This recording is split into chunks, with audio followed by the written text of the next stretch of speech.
The investigation and the scope of the probe that is now widened, not just when it comes to Pahalgam terror attack, but the entire Union territory, especially in areas which are considered to be hotspots and breeding grounds for terrorists and OGWs. Now what we are getting as far as the first visuals of the DG NIA who has arrived in Pahalgam. The NIA DG Sadanand Date, who is now reaching Baisaran Meadow at the attack site.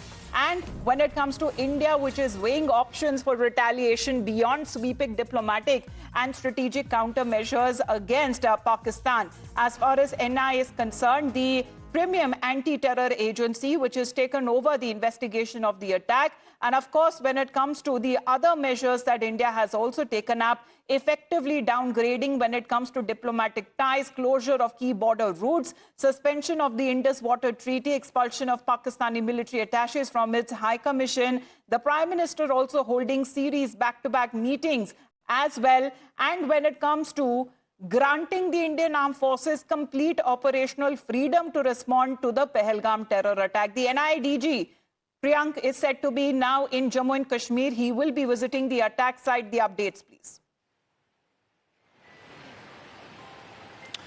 Yes, Sati Amita, that's a breaking input which we are getting, that the DG of NIA, Mr. Sadanand Date, has reached Pahalgam. This is what we are getting to know through our sources, although NIA is very much tight-lipped about the movement of the DG here. We are at this location in Pahalgam, and this is the CRPF 116 Battalion's camp, where Sadanand Date has been camping since the last 15 minutes. And what we are getting to know through our sources, that right up the hill is the Baisaran Valley, where the NIADG is also expected to go and look at the ground, because it is very important for the senior officials to get a sense of what exactly would have happened on the ground. All those officials of the NIA who reached Pahalgam, along with the Times Now crew when we were here, have been briefing the NIADG regarding the status of development in the investigation is concerned so far. What we have got to know, that more than 2,500 people were detained with the help of the Jammu and Kashmir police, and the NIA is also carrying out searches along with JKP at the location of various sympathizers of the Hurriyat, and they have also been trying to track that whether these overground workers were the one who had helped these terrorists to carry out this particular massacre at this Baisaran. We are keeping to the visual where you can see the convoy of the DG is still stationed. It has the JKP police official, the Jammu and Kashmir police is also here at this particular location. They have been assisting the National Investigation Agency in the search operation and various other activities which have been traced so far with respect of the terrorists and the overground workers are concerned. We are also getting to know that there was a high-level meeting which happened yesterday back there in Srinagar, where the DGP of the Jammu and Kashmir Police was also present there, along with the officers of the Intelligence Bureau. Then we also know that the Indian Army had also been there. There are two clear-cut instructions which has come up for the officials here.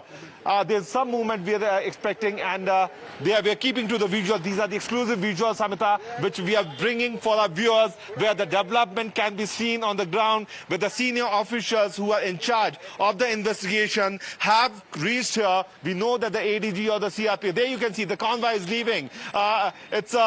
It's a convoy of the DG of the National Investigation Agency, because I can clearly see the 3-star on the black color bulletproof vehicle. There is another hologram visuals for the viewers of Times Network, where you can see that the DG of the NIA is right now moving towards the Baisaran Meadow, the location where this unfortunate incident happened. It's a movement which is certainly giving a clear-cut picture to the enemies also, that the senior officials are here on the ground. There you can see that this is a vehicle of DG of the National Investigation Agency, who are going along with the DIG of NIA. The senior officials can be seen here. The team was here, camping here. They were trying to get a sense of what had happened. They have done the investigation so far. This is the convoy movement which is moving towards the Baisaran Meadow, where the senior officials will be going there. They will try to see that what exactly has happened. This is very important visual for the viewers of Times Network, where we can see that the senior officials are here. It is also giving a very clear-cut message, Amita, that all those 2,500 suspects who were detained, 186 who are still under detention, have been questioned in detail by the National Investigation Agency. It is very important to be seen that what will happen in the due course of time. We know it for the fact that over the period of last 10 days, the officials have been camping here. They have been assisted by the Jammu and Kashmir police. The Indian Army is doing the groundwork along with the SOG of the Jammu and Kashmir police. The Indian Army is also assisted on the ground operation, giving the information regarding the whereabouts of all those OGWs. But the movement of the convoy can be easily seen moving from here, from Pahalgam to the Bison Valley, and we will be keeping our viewers each and every moment updated regarding the status of investigation in this case. All right. So the NIDG reaching Pahalgam, as he is said to be inspecting the site as well of the attack. It's the 9th today post the terror attack being reported in Pahalgam.